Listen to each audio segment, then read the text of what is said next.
Sprint car payouts have been much talked about lately, and we'll see where we are right now through this first part of the season for 410 drivers, including winners and losers.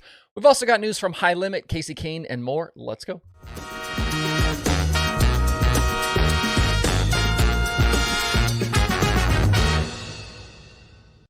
It's Wednesday, May 3rd. I'm Justin Fiedler. This is Dirt Tracker Daily.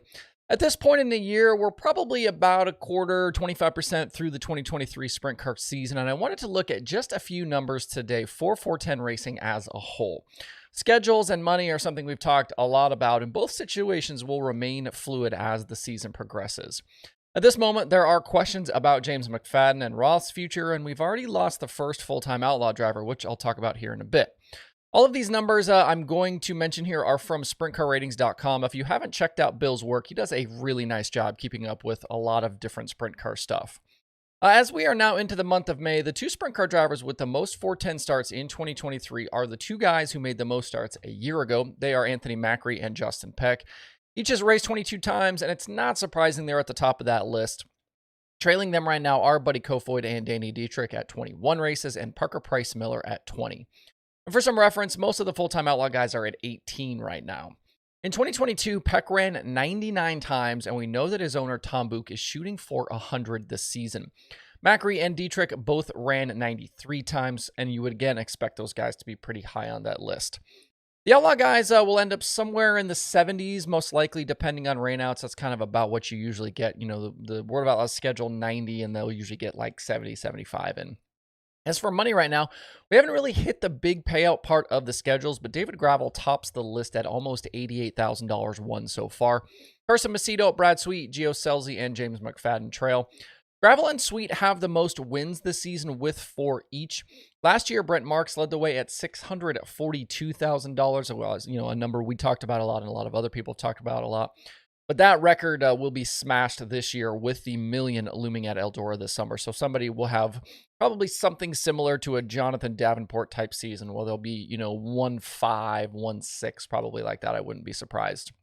As for winnings per race, Marks was at $7,700 a year ago with Kyle Larson second at nearly $7,400.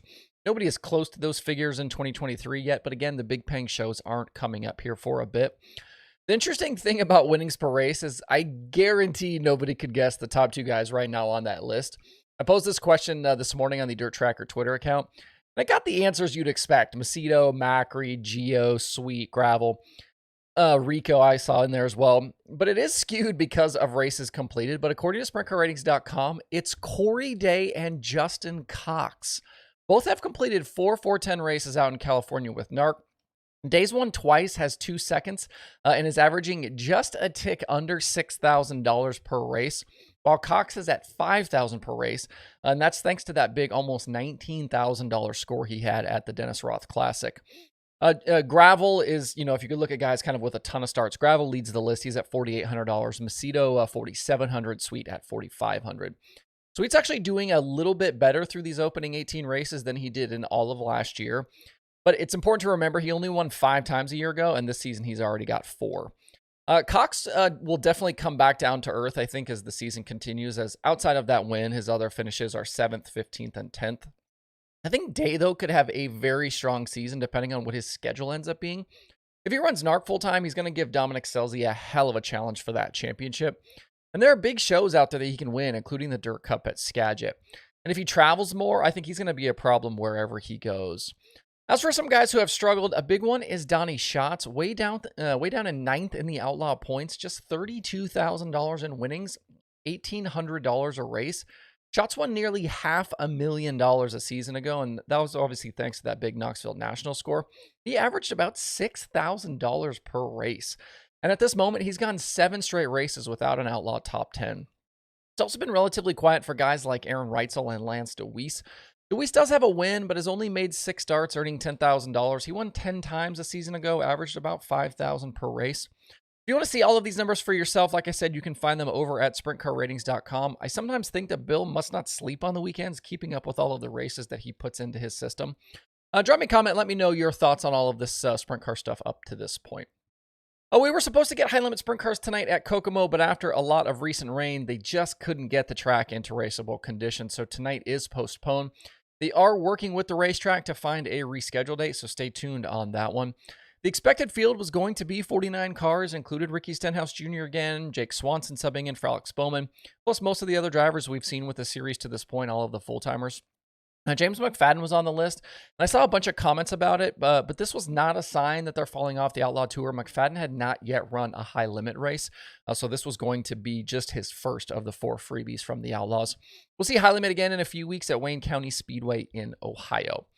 And I forgot to mention this bit of sprint car news as well, but Kasey Kahne is off the road again with the World of Outlaws. He tweeted over the weekend that he's going to go home for a few weeks and that he'll be back out again soon. He ran last week in the high limit show at 34 Raceway, finished 26th in the feature, but he did need a provisional to start that. And he did run the Outlaw Show Friday at Tri-City, but did not race Saturday at Hobstadt. He did not make the main event at Tri-City, finishing 7th in the B. Through 14 Outlaw races so far this season, he had 1 top 5. That was a 3rd at Volusia in March, and 4 top 10s, including most recently a 9th at Peevely. He failed to make the show in 2 of the last 3 events. As we've seen from Kasey kind of the past few seasons, I'm guessing he'll head home. He's going to regroup for a few weeks, and then we'll see them kind of go pick and choose for the rest of the year. I really do hope that he gets an Outlaw win before he decides to hang his helmet up. The guy's been through so much. He's supported the World of Outlaws as a team owner for so long. He definitely deserves a victory.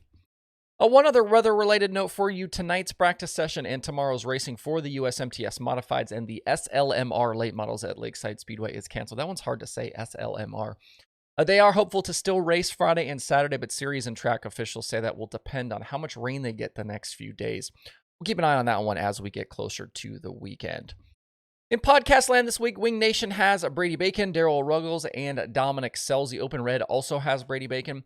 Passing Points has Landon Britt. All Gas No Brakes has episodes with Michael Gibson, Ethan Dotson, and others.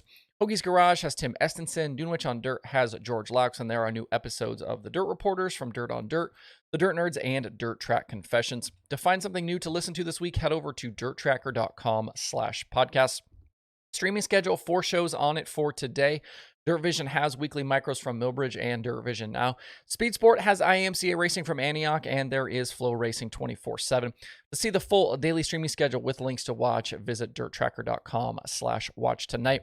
Speaking of George, I did catch hell from him for not mentioning his win on the show.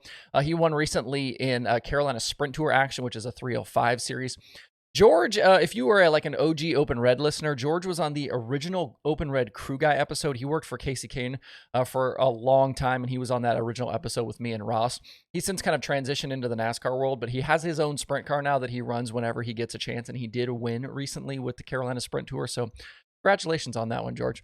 I hope you guys have a good Wednesday out there. We'll see you right back here tomorrow.